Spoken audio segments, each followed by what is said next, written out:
Good evening everyone. Hope अभी तक के आपके पेपर्स ठीक हुए होंगे, अच्छे हुए होंगे।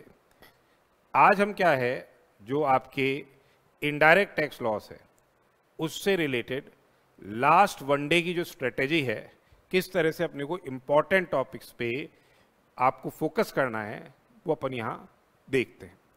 बेसिकली देखिए, जो इनडायरेक्ट टैक्स लॉस का पेपर बनाया जाता है, एग्जामिनर ये चाहता है कि आपको पूरी सब्जेक्ट की इन डेप्थ नॉलेज हो, और जो कॉम्प्रिहेंसिव क्वेश्चन 14 मार्क्स का पहला बनता है उसमें सारे ये एस्पेक्ट्स हैं वो क्या है कवर करता है। वो चाहे सप्लाई से रिलेटेड हो, चाहे वो प्लेस ऑफ सप्लाई से रिलेटेड हो, रिवर्स चार्ज के ट्रांजैक्शन से रिलेटेड हो, कुछ एग्जेम्पशंस के पोर्शन, आईटीसी से रिलेटेड।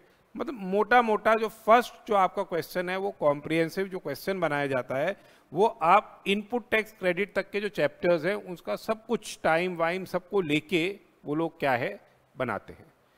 अब अपन देखते हैं कि भाई what will be the basis of revision, कि आप एक दिन के अंदर पूरे के पूरे पेपर को कैसे आप क्या है रिवाइज कर पाओ, जो कि आपने कम से कम ये मान के चलिए 15 से 20 दिन पहले उसको पढ़ना क्या है छोड़ दिया होगा, जो students were appearing in both the groups.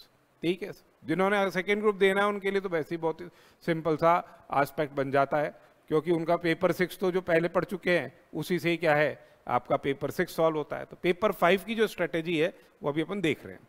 तो देखिए, सबसे पहला जो चैप्टर है वो सप्लाई वाला चैप्टर है, जिसके अंदर आपको सेक्शन 7 जो है स्कोप ऑफ सप्लाई, उसका पूरा क्लियर अंडरस्टैंडिंग रहनी चाहिए। साथ के साथ आपको शेड्यूल 1 के जो ट्रांजैक्शंस हैं which are regarded as supply even when made without consideration, उसका पूरा क्लियर रहना चाहिए, जो 4 ट्रांजैक्शंस उसके अंदर दे रखे हैं। और उसके अलावा शेड्यूल 3 जो है आपके नेगेटिव लिस्ट के अंदर जो सप्लाईज है which are not neither regarded as supply of goods nor supply of services, वो पूरा क्लियर रहना चाहिए। ये चैप्टर मोस्ट इंपॉर्टेंट चैप्टर बनता है। इसमें एमसीक्यू बेस्ड क्वेश्चंस भी आते हैं, क्योंकि सर्कुलर्स जो हैं, सर्कुलर्स को बिल्कुल आपको अच्छी से क्लियर अंडरस्टैंडिंग के साथ उसमें क्रक्स में क्या दे रखा है, क्योंकि जो कॉम्प्रिहेंसिव क्वेश्चन बनता है, एमसीक्यू बेस्ड क्वेश्चन बनते हैं, वो सर्कुलर बेस्ड क्वेश्चंस भी क्या है बनाए जा सकते हैं, केस स्टडीज। ठीक है, तो फंडामेंटली ये चैप्टर मोस्ट इंपॉर्टेंट चैप्टर की एम्बिट में आता है। आपको लगता है थ्योरेटिकल है, but thing is they will be definitely asking what important aspects of the circulars as well as what schedule 1 and schedule 3 activities, चाहे वो क्वेश्चन प्रैक्टिकल फ्रेम करें, चाहे वो से केस स्टडी बेस्ड क्वेश्चंस क्या है फ्रेम कर रहे हो।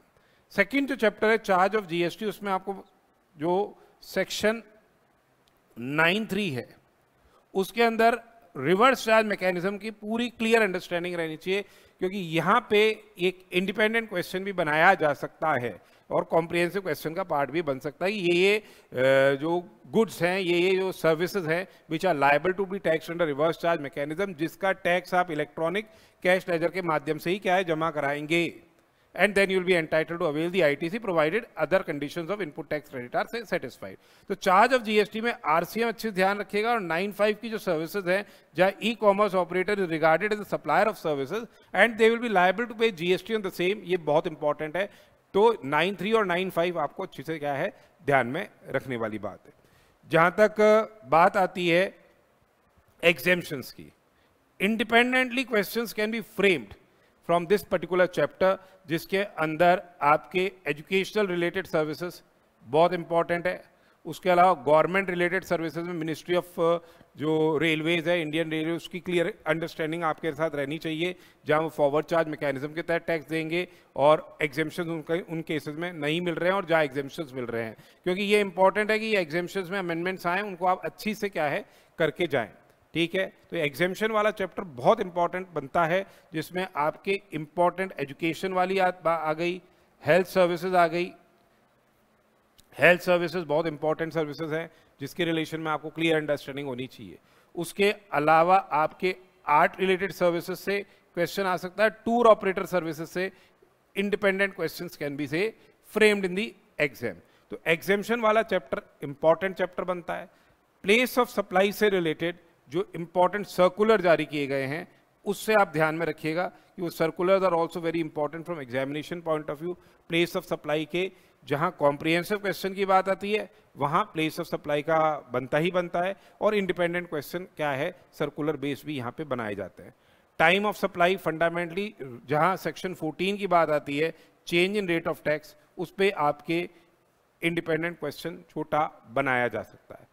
वैल्यू ऑफ सप्लाई पे अभी क्वेश्चंस लास्ट टर्म्स में अलग से इंडिपेंडेंट नहीं आ रहे हैं, परंतु आप इस वैल्यू ऑफ सप्लाई पे अपन इस बार एक्सपेक्ट कर सकते हैं कि they can definitely ask a independent question relating to value of supply along with taxability of composite and mixed supply. जो कंपोजिट और मिक्स सप्लाई है उसको साथ साथ जोड़ते हुए वो क्या है, वैल्यू ऑफ सप्लाई, सप्लाई वाले चैप्टर में कंपोजिट और मिक्स सप्लाई के साथ साथ वैल्यू ऑफ सप्लाई इंपॉर्टेंट बन जाता है। तो value of supply is a very very important topic.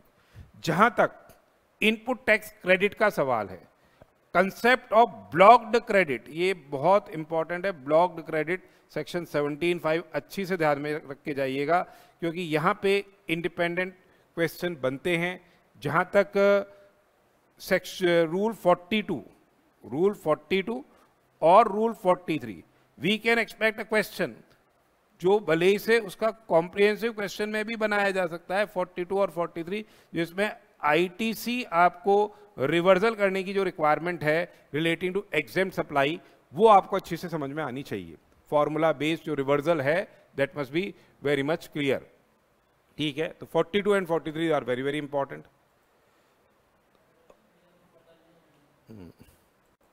तो आईटीसी रिवर्सल बहुत इंपॉर्टेंट है, जिसको आपको अच्छे से ध्यान में रखना है एग्जामिनेशन पॉइंट ऑफ व्यू से। फर्स्ट क्वेश्चन जो कॉम्प्रिहेंसिव क्वेश्चन है उसमें भी एग्जेम्प्ट सप्लाई होने की वर्चू से और कॉमन इनपुट होने की वर्चू से आपको क्या है, रिवर्सल करने की रिक्वायरमेंट आ सकती है। इस चीज को बिल्कुल ध्यान में रख के जाइएगा। 42 and 43 are very very important ones. जहां तक यहाँ पे रजिस्ट्रेशन या ई इनवॉइसिंग के प्रोविजंस की बात है, एक बार गो थ्रू कर लीजिएगा। ई इनवॉइसिंग के प्रोविजंस कहाँ ई इनवॉइसिंग की रिक्वायरमेंट नहीं है, what are the persons who are exempt from e invoicing, वो ध्यान में रख लीजिएगा। ई कॉमर्स का तो पिछली बार टीसीएस का क्वेश्चन कॉम्प्रिहेंसिव पूछ ही लिया था उन्होंने, इस बार हो सकता है वो टीडीएस के क्वेश्चंस को फोकस कर लेना। टीडीएस पे आपके क्वेश्चन इंडिपेंडेंट बनाए जा सकते हैं। एक्सपोर्ट्स का पिछली बार क्वेश्चन आ ही चुका था रिफंड्स में in case of zero rated supply. वो रिफंड्स का जो आप देख रहे हैं जीरो रेटेड सप्लाई का, वो एक अलग से इंडिपेंडेंट क्वेश्चन पिछली बार मांग आ चुका है। अब आप ध्यान रख लीजिएगा inverted duty structure. Inverted duty structure के अंदर आप के क्वेश्चन बनाया जा सकता है। Practical question can be framed in relation to inverted duty structure. उसके अलावा देखिए सेक्शन 73 और सेक्शन 74 बहुत इंपॉर्टेंट है relating to issuance of show cause notice, जहां पे आपके extended period of limitation is invoked, fraud, wilful misstatement और सप्रेशन। उसके अंदर पेनल्टी के प्रोविजंस आप ध्यान में रखिएगा, कितने कितने 15%, 25%, 50%, 100% वो पेनल्टी के एस्पेक्ट्स। और 73 के अंदर भी आपको ये ध्यान में रखना है कि किस तरह से अपने को टैक्स, इंटरेस्ट और पेनल्टी का पेमेंट करना पड़ेगा। SCN आने के बाद, एडजुडिकेशन के बाद, वो चीज़ आपको क्लियर अंडरस्टैंडिंग होनी चाहिए। साथ साथ जो जनरल प्रोविजंस है relating to tax demand under 75 that plays a very very important role. यहाँ पे सेक्शन 132, 122 एक तो पेनल्टीज और 132 they are very important, and section 129 जो आपको ट्रांसपोर्ट जब हो रहा है कन्वेयंस का और इन ट्रांजिट उस कन्वेयंस को रोक लिया जाता है तो कितना पैसा देके आप क्या है अपने कन्वेयंस को रिलीज करा सकते हैं और गुड्स को रिलीज करा सकते हैं। That's a very very important one, उसको अच्छे से करके जाइएगा।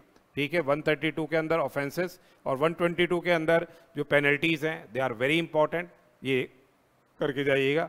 उसके अलावा देखिए जहाँ अपील्स एंड रिविजन की बात है, एक तो प्री डिपॉजिट का क्लियर अंडरस्टैंडिंग होनी चाहिए, कितना प्री डिपॉजिट करके आपको अपील में जाने का अधिकार है। Admitted tax and 10% of the disputed tax subject to maximum of 25 crore और 50 करोड़। तो प्री डिपॉजिट की क्लियर अंडरस्टैंडिंग के साथ ये, और आपके टाइम लिमिट्स आप ध्यान में रखिएगा of filing of the appeals, और कौन से ऑर्डर्स अपीलेबल नहीं है 121 में दे रखा है वो नॉन अपीलेबल ऑर्डर्स, आप उसको ध्यान में रख के जाइएगा। अपील वाला चैप्टर इंपॉर्टेंट है जिसमें goods and services tax appellate tribunal के अंदर जो प्रिंसिपल जो बेंच है उसके अंदर बेसिकली जो प्लेस ऑफ सप्लाई के मामले जा रहे हैं उसकी अंडरस्टैंडिंग आपको रहनी चाहिए। ठीक है, एडवांस रूलिंग्स के अंदर एक कॉम्प्रिहेंसिव क्वेश्चन अपन ने दे रखा है, उस एडवांस रूलिंग के उस कॉम्प्रिहेंसिव क्वेश्चन को कर लो, पूरा एडवांस रूलिंग का चैप्टर ही आपका पूरा हो जाएगा। यहाँ पे मिसलेनियस प्रोविजंस में you must have a clear understanding of anti profiteering measures. ठीक है, तो ये तो जीएसटी के एस्पेक्ट्स के बारे में अपना डिस्कशन हुआ। अब बात आती है हमारे पास क्या, जो कस्टम्स है। तो कस्टम के अंदर आप देखिए, कस्टम्स के अंदर एक क्वेश्चन तो मोटा मोटी वैल्यूएशन से बनता ही बनता है, वैल्यूएशन से, या फिर आप साथ के साथ देखिए री इंपोर्ट ऑफ गुड्स पे जो एग्जेम्पशन दे रखा है ड्यूटी का, उस पे एक इंडिपेंडेंट प्रैक्टिकल क्वेश्चन बनने के चांसेस है, इंडिपेंडेंट प्रैक्टिकल क्वेश्चन उस पे बनने के चांसेस है। Computation of anti dumping duty, second में computation of anti dumping duty and safeguard duty. Anti dumping duty और सेफगार्ड ड्यूटी पे इंडिपेंडेंट क्वेश्चन क्या है, बनाया जा सकता है, computation of anti dumping duty and safeguard duty. जहां तक बात आती है इंपोर्टेशन एंड एक्सपोर्टेशन चैप्टर की, उसके अंदर जो आपके पेमेंट हो रहा है ड्यूटी का, ड्यूटी पेमेंट जो हो रहा है डेफर्ड, उससे रिलेटेड आपको रूल्स पता रहने चाहिए, उनकी ड्यू डेट्स पता रहनी चाहिए, और साथ साथ किस तरह से इंटरेस्ट कैलकुलेट किया जाएगा, question can be framed on the same.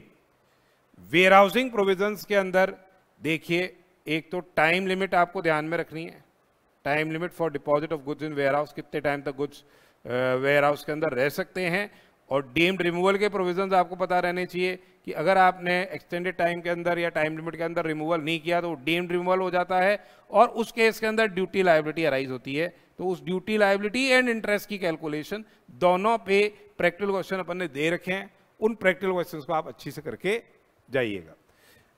Refunds वाले चैप्टर के अंदर, रिफंड्स वाले चैप्टर के अंदर आप ये ध्यान में रखिएगा कि भाई एक तो cases where refund can be granted to the applicant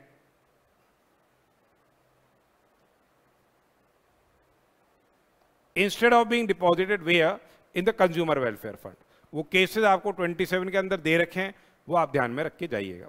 foreign trade policy, अगर समय है आपके पास, अवेलेबल समय है, तो फॉरेन ट्रेड पॉलिसी के अंदर आपके जो duty free import authorisation scheme and advance authorisation scheme, इनका अंतर कर लीजिएगा। एक ईपीसीजी स्कीम के अंदर आपके ईपीसीजी जो export promotion capital goods scheme के अंदर आपकी जो एक्सपोर्ट ऑब्लिगेशन है 6 times of the duty saved in 6 years, वो देख लीजिएगा आप, एक्सपोर्ट ऑब्लिगेशन। और जो आपके आरओडीटीईपी स्कीम है, उसका अपन एक प्रैक्टिकल क्वेश्चन दे रखा है, RoDTEP scheme, रेमिशन of duties and taxes on export product scheme, उसका प्रैक्टिकल क्वेश्चन देख के जाइएगा। और स्टेटस होल्डर्स की, स्टेटस होल्डर्स की जो थ्रेशोल्ड लिमिट है, तो ये करके जाइएगा। अब बेसिकली जब प्रेजेंटेशन कर रहे होते हैं ना अपन पेपर, ये तो अपन को जो जो इंपॉर्टेंट की टॉपिक्स हैं उनको एग्जाम में फोकस करना है, वो देखने वाली बात है। अब जैसे अपना प्रेजेंटेशन होता है पेपर का, जैसे सपोज कीजिए आपका पहला है क्वेश्चन नंबर 1, ये कॉम्प्रिहेंसिव क्वेश्चन है, ये कॉम्प्रिहेंसिव क्वेश्चन है। तो क्वेश्चन में आपके स्टेप वाइज मार्किंग रहती है, ध्यान रखिए। क्वेश्चन को देख के घबराना नहीं है, अपने को कूल माइंड से क्वेश्चन पेपर पढ़ना है, घबराना नहीं है, क्योंकि आपके ट्रिकी पॉइंट्स तो रहेंगे ही रहेंगे। तो अगर सपोज कीजिए उसने 8 पॉइंट्स फ्रेम किए, ये 8 पॉइंट्स उसने बनाए, तो हो सकता है उसमें मेरे को 5 आ रही हो, 6 आ रही हो, 8 आ रही हो। तो अब आप ये देखिए यार पहला नहीं आया, चलो अपन आगे बढ़ जाते हैं, ऐसा नहीं है ना, होना चाहिए। अगर आप पहले दूसरे पे क्वेश्चंस को देखा और वो अगर क्लियर है तो करना ही करना है। ये अगर ट्रिकी भी है तो इसको छोड़ना नहीं है, आउटराइटली छोड़ना नहीं है, बेसिक चीज ये ध्यान रखिएगा। और जैसे सपोज कीजिए कोई क्वेश्चन आ रहा है, तो आपने उसका ये वैल्यू आई से जीएसटी लायबिलिटी कंप्यूट करनी है, सीजीएसटी, एसजीएसटी, आईजीएसटी, ठीक है। तो अब सपोज कीजिए उन्होंने पूछ लिया आपका सप्लाई इन से टेरिटोरियल वाटर्स ऑफ इंडिया। तो अब इसमें बोला कि भाई नियरेस्ट कोस्टल स्टेट कहाँ पे है, वही इसकी बन जाएगी क्या, प्लेस ऑफ सप्लाई। तो जो वर्किंग नोट्स है ना भाई, वर्किंग नोट्स वो वहीं के वहीं लिख रहे हैं आपको, वर्किंग नोट्स वहीं के वहीं लिख रहे हैं। जो जैसे पॉइंट नंबर 1 है, वर्किंग नोट उसका वहीं आएगा, तो ये वैल्यू आ गई और ये प्लेस, इसका लोकेशन ऑफ सप्लायर और place of supply 2 different states के अंदर है या 2 डिफरेंट यूनियन टेरिटरीज में या सेम स्टेट में, सेम यूनियन टेरिटरी में, the same will be subject to SGST और CGST और IGST द केस में भी, वो वहीं के वहीं आपको क्या है नोट डाउन करना है। उसके बाद सपोज कीजिए ट्रांजेक्शन नंबर 2 था, ट्रांजेक्शन नंबर 2 एग्जेम्प्ट नेचर का था, तो कई बच्चे क्या करते हैं उसका लिख ही नहीं रहे, तो मेंशन करें ना उस ट्रांजैक्शन को और ये वैल्यू लिख के भैया ये same is what exempt from tax, ये एग्जेम्प्ट है, इस पे कोई GST लायबिलिटी नहीं आएगी, सेम इज एग्जेम्प्ट। बोलो सर एंट्री नंबर याद करने की रिक्वायरमेंट है, कुछ याद करने की ऐसा रिक्वायरमेंट नहीं है, अगर ध्यान है तो बहुत अच्छी बात है, नहीं तो कोई दिक्कत नहीं है, एंट्री नंबर के कोई नंबर नहीं होते हैं। By notification number 12/2017 CT rate, ये भी लिख सकते हो आप, कोई दिक्कत वाली बात नहीं है, एग्जेम्प्ट है। इसी हिसाब से बस बोला कि भाई ये ट्रांजैक्शन क्या है, ये एक कंपोजिट सप्लाई का ट्रांजैक्शन है जहां पे क्या है प्रिंसिपल सप्लाई की क्या लग जाएगी, टैक्स रेट लग जाएगी, इसमें ये चीज कंपोजिट है, इसमें ये रेट आ रही है प्रिंसिपल सप्लाई की, तो प्रिंसिपल सप्लाई की 9% CGST 9% SGST। कहने का मतलब ये है कि जो वर्किंग नोट्स हैं वो आप साथ के साथ लिखिए, अगर आधा नंबर ऊपर आ रहा है तो आधा नंबर वर्किंग नोट का भी है। अगर हो सकता है अपनी कैलकुलेशन गलत हो गई हो जल्दबाजी में, तो आपको वर्किंग नोट्स के नंबर मिल जाएंगे, वहीं के वहीं लिखिए, वहीं के वहीं वर्किंग नोट्स लिखते जाइए और आगे बढ़ते जाइए। ये सभी आपके जितने भी क्वेश्चंस हैं, जो प्रैक्टिकल क्वेश्चंस हैं, सबके लिए इक्वली क्या है एप्लीकेबल है। वर्किंग नोट्स बहुत इंपॉर्टेंट होता है। बोला ये ट्रांजैक्शन है, रिवर्स चार्ज मैकेनिज्म के अंदर टैक्स लगेगा, या इसकी लायबिलिटी अराइज नहीं हो रही, RCM में मेरी ये लायबिलिटी अराइज होगी, जो GST में क्या है इलेक्ट्रॉनिक कैश लेजर के माध्यम से क्या है जमा कराऊंगा। ये अंडर फॉरवर्ड चार्ज मैकेनिज्म के हैं, ये reverse charge mechanism, clear understanding के साथ आपको लिखना है, ठीक है। तो basic thing is what your presentation must be perfect. अगर आपकी प्रेजेंटेशन सही है तो जितने पॉइंट्स आपके सही हैं उसके नंबर मिल जाएंगे, आउटराइटली कोई चीज नहीं छोड़नी है, चाहे कितना ही कैसा ही पेपर क्यों नहीं हो, उसमें प्रैक्टिकल में आउटराइटली नहीं छोड़ना है। जहां तक थ्योरेटिकल क्वेश्चंस की बात है, थ्योरेटिकल क्वेश्चंस में आप देखिए अनशंड भरोगे कोई नंबर नहीं मिलता, अनशंड लिखने से कुछ भी नहीं मिलेगा, you should be specific. Practical में भी आपको वर्किंग नोट्स बहुत इंपॉर्टेंट होते हैं, थ्योरेटिकल क्वेश्चन में भी आप पॉइंट वाइज बनाइए, जो भी आ रहा है एस्पेक्ट। पूरा कैंसलेशन ऑफ रजिस्ट्रेशन है, तो Spain proper officer can cancel, तो उसके आप पॉइंट बताइए कि भाई इन रीजन से proper officer can cancel the registration. या बोला ई इनवॉइसिंग के प्रोविजन किन किन के लिए मैंडेटरी नहीं है ई इनवॉइसिंग, तो उसके पॉइंट वाइज आप लिखिए। तो पॉइंट वाइज आपको एक एक चीज को मेंशन करने की रिक्वायरमेंट रहेगी, ये ध्यान में रखिएगा। अब time period for say maintenance of books of accounts की बात करें तो बोला ये 72 months from the due date of furnishing of the annual return, और say in case any investigation proceedings are going on whenever the proceedings are completed, 1 साल तक whichever period expire later, तो ऐसे लिखना है। तो फंडामेंटली आप focus यहां करिएगा कि आपका जो प्रेजेंटेशन हो वो क्लियर हो, साम लेजिबल राइटिंग में लिखना है, ज्यादा काट छाट नहीं करनी है, बिल्कुल आप लाइनें छोड़िए बीच बीच में, मतलब स्पेस छोड़ दीजिए, क्या है जगह तो छोड़ना ही पड़ेगा, तभी तो आपके मार्क्स क्या है एलोकेट होंगे, वो चीजें आप ध्यान रखनी पड़ती है। Presentation plays a very very important role. वो अगर आपकी प्रेजेंटेशन सही है, आंसर सही है, तो इजीली यू कैन स्कोर से एग्जामिनेशन मार्क्स। तो ये तो अभी अपना जो डिस्कशन था दैट वाज रिलेटिंग टू कि भाई किस तरह से अपने को क्या है एग्जाम्स में इंपॉर्टेंट पॉइंट्स को फोकस करना है। कुल मिला के बात ये है कि जहां तक अपन इनपुट टैक्स क्रेडिट तक के चैप्टर्स की बात करें, ITC हो गया, वैल्यू हो गया, टाइम हो गया, एग्जेम्पशन हो गया, कंपोजिशन, चार्ज, सप्लाई, ये बहुत इंपॉर्टेंट चैप्टर्स हैं एग्जामिनेशन पॉइंट ऑफ व्यू से, काफी फोकस इस पे रहना चाहिए आपका। मतलब ये चीजें तो पहले 10 जो आपके चैप्टर्स आ रहे हैं ITC से रिलेटेड, जिससे से ही तो आप कंप्यूटेशन GST लायबिलिटी कर पाओगे, टोटल GST लायबिलिटी क्वेश्चन है वो कर पाओगे, इनको आपको सही से करना है। सो होप ये चीज आपको समझ में आ रही होगी। Presentation plays a important role, घबराना नहीं है, पेपर को कूल माइंड से पढ़ना है, जितना जितना आए उतना उतना करें। MCQs में भी इन्हीं की अंडरस्टैंडिंग से ही मल्टीपल जो आपके केस स्टडी बेस्ड MCQs होते हैं उसको तो एक बार देख लीजिएगा नीचे किस तरह के क्वेश्चंस पूछे हैं, फिर वापस से ऊपर पढ़ के फिर उनको क्या है अटेम्प्ट करना है। So all the best for exams. ये 1.5 दिन के अंदर जो आपने करना है, बेसिकली फोकस हो ही रहेगा आपके जो नोट्स आपने बनाए, आपने जो पहले कितनी मेहनत की है उसी की जस्ट रिवीजन करना है, घबराना नहीं है। पेपर एवरेज भी आता है, इजी भी आता है, हार्ड भी आता है, तो सब लोगों के लिए एवरेज इजी हार्ड रहता है, आपके लिए ही नहीं। अगर हार्ड आया तो आपके लिए ही नहीं है, सबके लिए वो हार्ड रहेगा। उसी हिसाब से मार्किंग भी होती है, मार्किंग लूज हो जाती है। पेपर इजी आता है, मार्किंग हार्ड हो जाती है। तो IDT is not thing to worry. और नेक्स्ट जो आपका 6 पेपर है, जिन्होंने दोनों ग्रुप दिए उनके लिए वो उनका निचोड़ है, वो आराम से उसको कर सकते हैं। So all the best for exams and hope आप अच्छी से स्कोर करेंगे, एग्जामिनेशन मार्क्स स्कोर करेंगे। Thank you very much.